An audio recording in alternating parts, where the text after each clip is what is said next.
जय हिंद दोस्तों।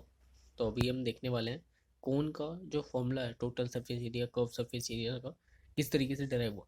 तो इसको अगर हम समझ जाएंगे तो हमें क्वेश्चन करने में आसानी होगी और हम इजीली बड़े क्वेश्चंस को कर पाएंगे। तो कोन में जो लोअर सरफेस होता है वो एक सर्कल होता है और ऊपर वाला फेस जो है एक कोन की तरह होता है, एक कैप की तरह, जैसे बर्थडे कैप होता है आपका उसकी तरह होता है। तो नीचे वाला जो सर्कल है, ये जो बेस है इसका, ये सर्कल है। तो सर्कल का एरिया कितना होता है, अगर रेडियस आर है तो पाई r² होगा। ओके। और हमें बोला है और ऊपर वाले का किस तरीके से निकालेंगे। अब ये तो एक कोन है, इसमें हाइट h है, लेकिन इसमें एक नया पैरामीटर आता है कोन में जिसे कहते हैं स्लैंट हाइट। स्लैंट हाइट किसे कहते हैं, ये जो स्लैंटेड हाइट है, ये है आपकी, ये जो है ये क्या परपेंडिकुलर हाइट है, परपेंडिकुलर हाइट। ये 90 डिग्री पे मेजर होती है, लेकिन ये जो लेंथ है आपकी इसे कहते हैं स्लैंट हाइट। इसे रिप्रेजेंट करा जाता है एल के साथ। तो हमारा जब टोटल सरफेस एरिया निकल जाता है तो total surface area of cone क्या होता है, एक तो इसमें सर्कल पर टोटल सरफेस एरिया मतलब क्या, ये अगर कोन आपके पास है, ऐसा है शेप आपके पास है, आप इसको विजुलाइज करिए, 3D शेप आपके पास रखा हुआ है आपके सामने। तो इसमें क्या क्या सरफेस आप छू सकते हो, तो एक आप इसका बेस छू सकते हो। अब नीचे से हाथ लगाएंगे तो इसका बेस छू पाएंगे। तो बेस का एरिया क्या है, पाई² तो पाई r² तो छू पाएंगे। ये क्या है, बेस एरिया। और क्या छू पाएंगे, ये कोन, ये जो कोन टाइप का शेप है इसको छू पाएंगे। इसका क्या होगा, इस ये जो कोन टाइप का शेप है, जो सिर्फ कोन है, बेस नहीं है इसमें, सिर्फ कोन जो एरिया है, इसका जो है इसको कहा जाता है कर्व सरफेस एरिया। क्योंकि ये कर्व है तो इसको कहा जाता है कर्व सरफेस एरिया किसका, कोन का। इसकी वैल्यू क्या होती है, पाई r l। इसकी वैल्यू होती है पाई r l। तो total surface area of cone क्या हो जाएगा, पाई r² base area plus curve surface area. Curve surface area क्या है, पाई r l। ये आपका है कर्व सरफेस एरिया, CSL इससे डिनोट करते हैं। तो आप यही याद रखिए, बेस एरिया प्लस कर्व से सरफेस एरिया, पाई r² plus pi r l। और अगर बुक से मैच करना है तो अब यहाँ से पाई यहाँ पर भी है, यहाँ पर भी है, आर यहाँ पर एक है, यहाँ पर दो है, तो मैं पाई आर कॉमन निकाल सकता हूँ। तो पाई आर अगर मैं कॉमन निकालूंगा, यहाँ पे एक आर बच जाएगा, एक आर तो कॉमन निकाल लिया, पाई कॉमन निकाल लिया, प्लस यहाँ से पाई आर कॉमन निकल चुका, एल बचेगा। तो ये फॉर्मूला आ गया टोटल सरफेस एरिया का, किसका, कोन का।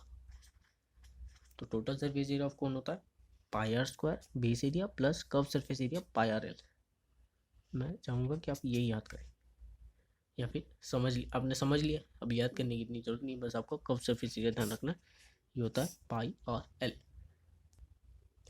अब आपको क्वेश्चन में कभी कभी दिया रहेगा right circular cone. Right circular cone मतलब ये जो परपेंडिकुलर एंगल है इसी की वजह से इसको राइट सर्कुलर कोन कहा जाता है। मतलब बिल्कुल सीधा, ये ऐसा नहीं कोई टेढ़ा तो नहीं है, ये बिल्कुल सीधा एक पर, इसका जो हाइट है एकदम 90 डिग्री पे, इसीलिए इसको कहा जाता है राइट सर्कुलर कोन। ओके।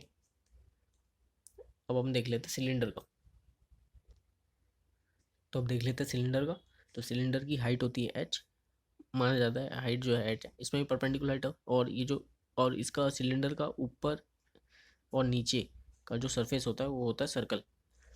जो ऊपर और नीचे का सरफेस होता है वो कैसा होता है, सर्कुलर होता है।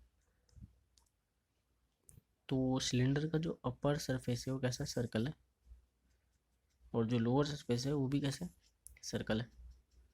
तो इस सर्कल का एरिया क्या हो जाएगा, अगर रेडियस आ रहा है तो पाई r²। और नीचे वाला सर्कल है, इसका भी एरिया क्या हो जाएगा, पाई r², क्योंकि दोनों का रेडियस आ रहा है। अब बस बच गया ये जो बीच वाला हिस्सा है, ये जो सिलेंडर का बीच वाला हिस्सा है ये बच गया।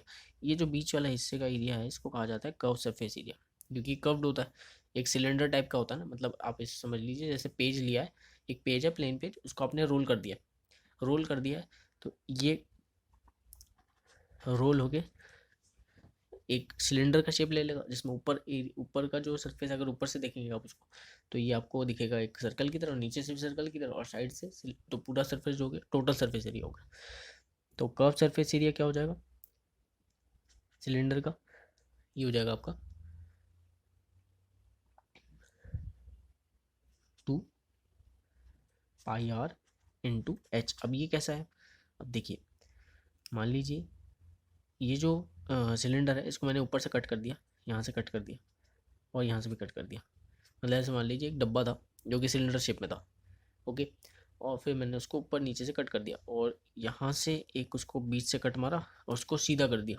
अगर मैं इसको बीच से कट मार के सीधा कर दूँ तो जैसे मैंने अभी कहा था कि एक पेपर लीजिए या तो उसको आप रोल कर लीजिए, आप उसको रोल कर लेंगे तो वो सिलेंडर का शेप ले लेगा। ऐसे करके इसको रोल करेंगे इस साइड से तो ये एक ऐसा शेप बना लेगा सिलेंडर टाइप का, है कि नहीं। तो मैंने कहा कि बस अब इसका उल्टा करिए, इसको काट के इस तरह ले जाइए। तो अब बताइए ये जो चीज़ है ये सिलेंडर का क्या है, ये जो डायमेंशन है ये सिलेंडर का क्या है, ये वाली चीज़ है। ये था हाइट, तो ये भी क्या होगी, हाइट ही होगी। अब ये जो शेप है ये तो 2D शेप बन चुका है, ये क्या है, रेक्टेंगल। अब ये वाली चीज़ हमें पता लगनी है क्या। अब ये वाली चीज़ अगर आप ध्यान से देखेंगे तो मैंने चीज़ यहाँ से काटी और सीधी कर दी, तो ये वाला जो लंबाई है ये तो हाइट होगी।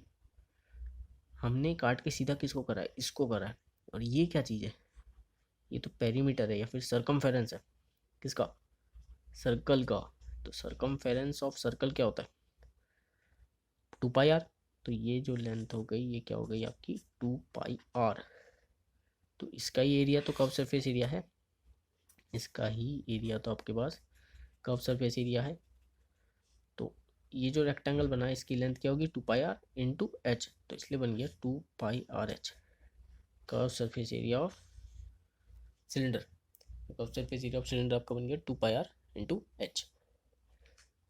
ये कैसे बना आपको समझ में आया, मैंने क्या करा सिलेंडर को काट के सीधा कर दिया तो ये एक 2D शेप रेक्टेंगल की तरह बन गया, रेक्टेंगल बन गया।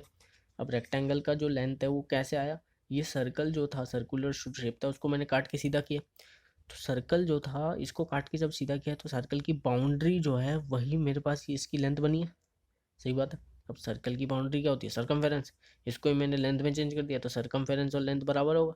तो लेंथ की वैल्यू क्या हो जाएगी 2 पाई आर और हाइट है एच। तो इसका एरिया चाहिए मुझे तो लेंथ इंटू ब्रेथ कर देता हूँ, 2 पाई आर इंटू एच। तो curve surface area of cylinder यहाँ से है। अब कर्व सरफेस एरिया आ गया, टोटल सरफेस एरिया मुझे चाहिए सिलेंडर का, तो क्या हो जाएगा curve surface area plus pi are square, तो 2 इंटू पाई आर स्क्वायर। तो ये हो गया आपका कर्व सरफेस एरिया किसका, सिलेंडर का, ओके। तो एक बार कोन और सिलेंडर का रिवीजन कर लेते हैं। तो कोन में क्या था, कोन का अगर कोई पूछे curve surface area, curve surface area मतलब जो सर्कुलर पार्ट है जिसको हम, ये वाला जो पार्ट है जो कर्व पार्ट है, तो इसका क्या होता है पाई आर एल होता है। अगर टोटल सरफेस एरिया पूछ ले किसका, कोन का, तो ये क्या हो जाएगा, एक तो पाई आर एल हो गई, ये वाला तो हो गई, और नीचे वाला बेस भी छू सकते हैं हम, नीचे वाला बेस है स्क्वायर, सॉरी नीचे वाला बेस है सर्कल, तो प्लस का पाई आर स्क्वायर।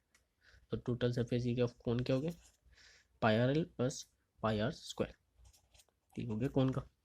तो वैसे सिलेंडर का क्या हो गया, सिलेंडर का कर्व सरफेस एरिया क्या हो जाएगा आपके पास 2 pi R into H, 2 pi R H. और टोटल सरफेस एरिया क्या हो जाएगा कर्व सरफेस एरिया प्लस दो बेस है इसके तो दोनों ही सर्कुलर, तो प्लस का 2 इंटू पाई आर स्क्वायर एक का एक सर्कल का एरिया इंटू 2 कर दिया 2 पाई आर स्क्वायर हो गया। तो ये हो गया total surface area of cylinder, okay okay.